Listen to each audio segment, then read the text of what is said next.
dignidad.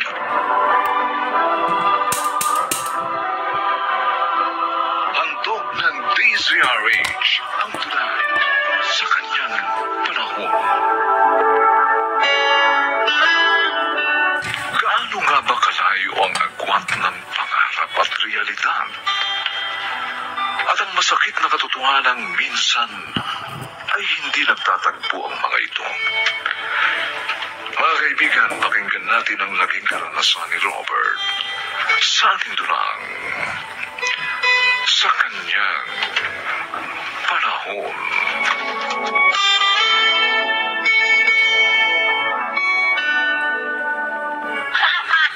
Ang hirap naman kasi sa'yo, Robert eh. Kaya lang naman ako sumama sa'yo magmerienda ng banana Q at sa malamig. Inisip mo agad, tayo na, ha? Hindi ka naman sasama sa akin kung ayaw mo sa akin, di ba? Ano ba? Lahat ng lalaki nag-aaya sa akin, hindi ko tinatanggihan. Kaya lang naman ako sumasama sa'yo kasi ayoko ma-depress ka. Eh, mukha ka nga kasing may suicidal tendency. Seryoso ako. Ano? Gusto kita. Mahal kita. Eh? Ikaw ang babaeng pangarap kong makasama sa habang buhay. Ay, Robert, pwede ba? Huwag mo seryosohin ang buhay. Walang permanente sa mundo. Kagaya ko, walang permanenteng pangarap. Kaya huwag kang mapapraning sa akin. Luluto tayo ng chicken adobo. Chicken adobo or humbang chicken? So, humba na lang. Nilakahan ko talaga ang sibuyas.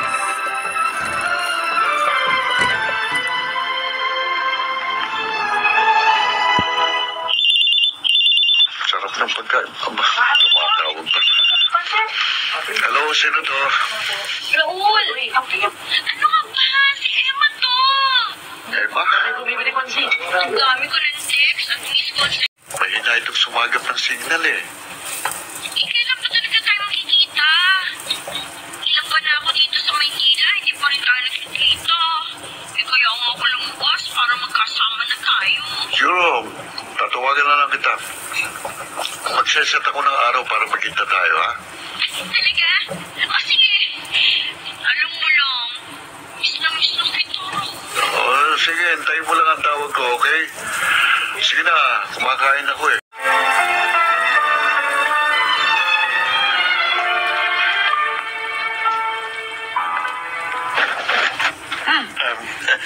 Ikaw na naman? Si Abby po. Dinalang ko po siya ng isang order ng pansit bisado para sa merienda. Nariyan po ba siya? Alam ko na. Ikaw yung makulit na construction worker na sinasabi ni Abby, no? Pues, wala siya rito. Saan po siya nagpunta? Sabi, malay ko. Layos yung babae yun. Kung saan nagsusuot, walang oras ko umuwi. Hindi. Iiwan ko na lang po sa inyo itong pansit na dala ko. Pakibigay na lang po sa kanya pagdating niya. Ang mabuti pa, bit-bitin mo na ulit mali siyang pansit mo. Oh? Ibig ko sabihin, huwag ka nang babalik dito para hanapin uli si Abby. Sa itsura mo kasi, hindi mo naman maibibigay ang kaprinsyo namin dalawa ng pamangking ko. Sige na, alis. Ang sakit na naman nung magsalita. Ay, sige. Dahil makulit ka at para hindi ka na magpabalik-balik pa rito para hanapin si Abby, puntahan mo siya sa isang nightclub doon sa Armida. Ano po ang ginagawa niya ro? Doon siya nagsasayaw ng hubot-hubad.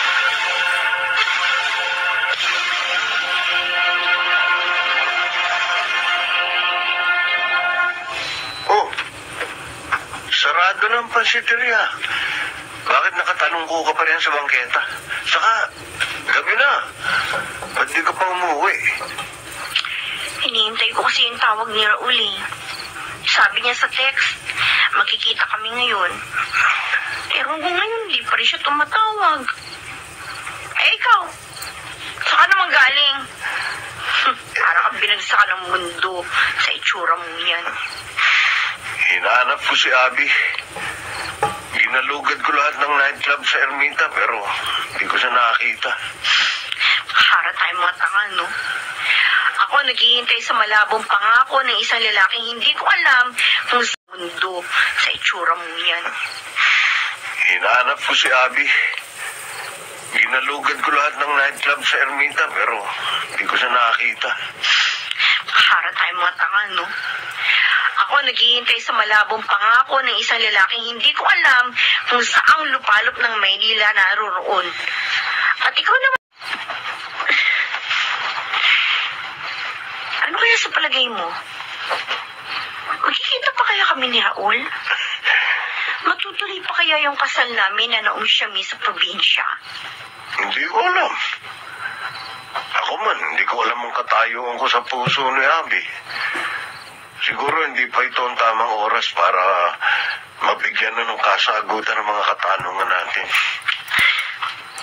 Kailan pa kaya magkakaroon ng kasagutan itong lahat ng ito, no? Kapag patay na tayo, kapag tapos na ang mga buhay natin, pero kapag patay na tayo, paano pa tayo makakapaghiganti sa mga pananakit nila sa mga damdamin natin?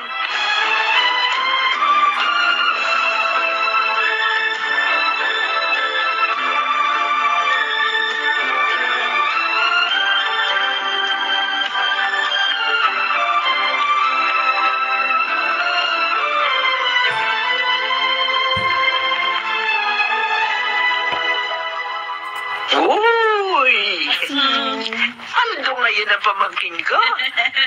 Daming pera. Eh kasi nga, makwarta yung negrong naglabas sa akin. Oh, pati nyo dyan. Marami rin yung pagsugal. Thank you. Abay ko pala nakikita yung ganito. Saya-saya. Meron pa ako isang target, Chang. Medyo binubola-bola ko muna. Matandang inchik yun. Na maraming kondominium. Oo. Ang nagkataon hindi sa kondo na tayo titira. Talaga? Oo. Ay, gusto mo yung pamangkin. May imagine, hindi na tayo amoy estero. Amoy kondo na tayo.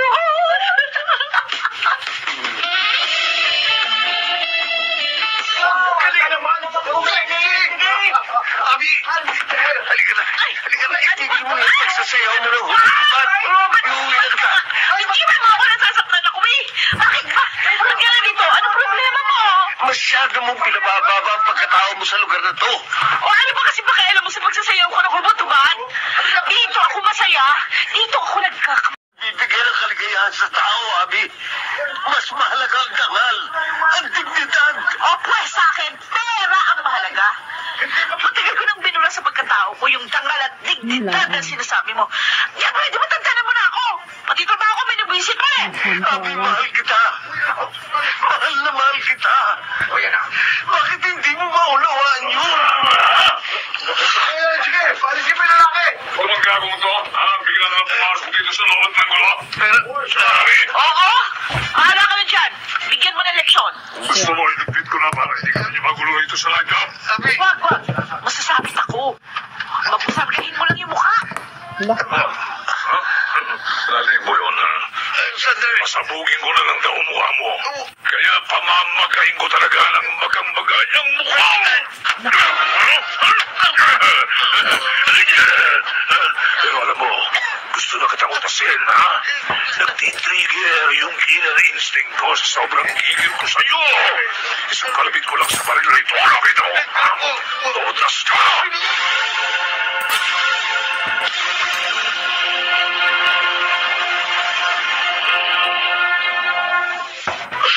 Sakit, Robert. Sa mismong pansiteria pa sila kumain ng asawa niya. Saya-saya nila. Hindi ka pa rin dapat nagtangka magpakamatay. Hindi ka dapat naglaslas. Paano kung wala nakakita sa iyo sa loob ng banyo ng pansiteria? Bakit ikaw? Hindi ba pagpapakamatay rin yung pagsugod mo doon sa nightclub? Pareho lang naman tayo nagpapakataka sa pag-ibig, hindi ba? May option naman tayo kung tutusin. Kaya nga. Pwede natin silang kalimutan. Hindi ganun kadali sinasabi mo. Iniisip ko pa lang, nararamdaman ko na yung sakit. Nagmahal kasi tayo sa mga maling tao. Kaya tayo nasaktan. May mga babala na, pero naging pingit, bulang pa rin tayo. Pero naisip mo bang hindi naman dapat na matapos ang mga buhay natin? Lalo na, tapat naman ang mga puso natin.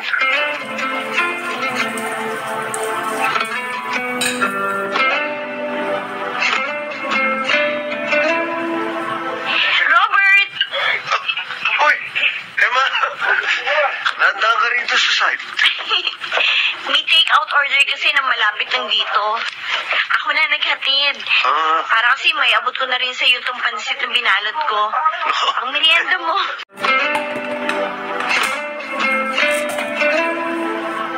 Robert! Uy, Emma! Nandaan ka rito sa site. May take-out order kasi na malapit lang dito. Ako na naghatid. Para kasi may abot ko na rin sa iyo itong pansit na binalot ko. Ang merienda mo. Mamaya break time nyo. Salamat. Hindi na ako mangungutang sa karinderya. Siya nga pala. Oh, kumusta na mga sugat mo? Naghilom na. Sana katulad din ng paghihilom ng sugat sa puso mo, no? Naghahanap pa rin ako ng mga kasagutan. Siguro, huwag ka lang manatiling nakalingon sa nakaraan. Kung magsalita ka, parang nakalampas ka na rin sa mga pinagdaanan mo, ah. Parte lang naman ng mga kwento ng ating mga buhay.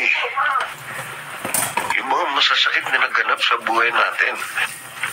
Pagkaraan ng lahat ng yun, natatanaw pa rin natin ang mundo. Diba? Pero sa pagkakataong ito, may option na tayong magmahal sa tamang tao, sa tamang panahon.